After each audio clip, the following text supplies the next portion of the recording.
Mapagpalang araw sa lahat. Share ko lang sa inyo tong gawa kong black and gray na mechanical clock at saka heart. Bali yung eye portrait, yan yung unang-unang tattoo ni client at ako rin po yung gumawa niyan. Ito naman susunod na tattoo ni client, ang gusto niyang tema ay time, love, tapos life and death. Kung babaliktarin nyo yung death sa baba, pag binaliktad nyo yun, mababasa nyo life. Bali, ang tawag doon ambigram. Bale, sariling idea lahat ni client yan, tapos ako lang nag-ayos ng design. Simulan natin dito sa ambigram, ang nakalagay dyan, death. Pero pag binaliktad mo, halimbawa baliktad mo yung cellphone mo, mababasa mo naman life. So, ang gamit nating needle dyan, 7RL dun sa lining, tapos 9RS dun naman sa pinang-shade natin, dun sa ambigram na yon. Dito sa mechanical heart, ang ginamit natin na liner para sa mga detalye, gumamit tayo ng 7RL sa medyo makapal na linya. Tapos, doon sa medyo manipis naman na linya, kagaya nito, 5RL po yung ginamit ko. Saka doon sa iba pang maliliit na detalye, 5RL lang din po yung ginamit ko.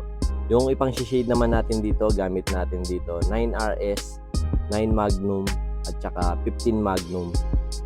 Kapag magsi-shading kayo, napaka-importante din talaga na basahin yung maigi yung bawat detalye ng design na gagawin nyo. Kasi, halimbawa, may mga maliliit na detalye, tapos gagamit ka ng malaking size ng needle, medyo mahihirapan ka kasi kapag ganun yung gagawin mo. Dapat basahin nating maigi kung ano yung mas akmang size ng needle na gagamitin natin doon para hindi tayo mahirapan.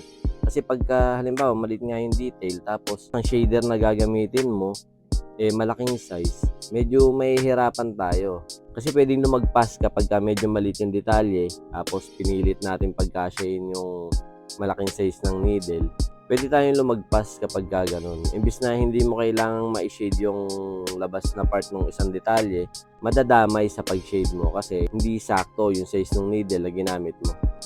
Okay lang din naman gumamit ng malalaking size ng needle kung kabisado mo o kung kaya mong gawin, o kung sakaling naubusan ka, wala kang stock, pwede yun. Pero kung sakaling meron ka namang available na mga size ng needle, wag na natin tipirin, gamitin na natin para hindi tayo mahirapan, tsaka para sa ikagaganda ng gawa natin.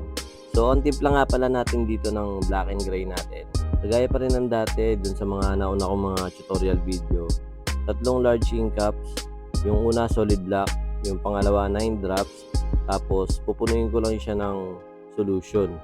Kung wala kayong solution, pwede kayong gumamit ng witch hazel o kaya distilled water. Tapos yung pangatlong cup natin, 2 drops, tapos ganun din. Pupunuin lang din siya ng solution or distilled water o witch hazel. Yun lang po yung ginagawa ko ngayon. Kung gusto mong patapangin yung light wash, pwede mo siyang i-mix dun sa medium wash. Halimbawa, yung light wash natin, yung 2 drops, sasaw mo dun, tapos kailangan mong tapangan siya, pwede mong isawsaw sa solid black o kaya dun sa medium wash. Kung gusto mo naman siya na mas light pa, kagaya nun sa clock, yung light wash natin, sinawsaw ko pa sa hugasan para mas mag-light pa siya ng gusto. Yung parang halos parang dugo na lang kapag hinahagod mo. Pero meron pa rin pong pumapasok na tinta doon. Ganun din sa medium wash, kung gusto mong patapangin, sawsaw mo lang sa solid black. Kung gusto mo naman palabuin pa ng konti, isawsaw mo naman sa hugasan. Ganun lang, laro-laruin mo lang hanggang sa makuha mo yung tamang tone. Para dun po sa mga nag-aaral ng black and gray wash, pwede nyo pong gamitin tong diskarte na to. Kayo na lang bahala kung paano nyo mas palalawakin pa. At yun lang, maraming salamat sa panonood. Ako po si Nads Galarpe ng Marikina City. At ito po ang aking tattoo tutorial video.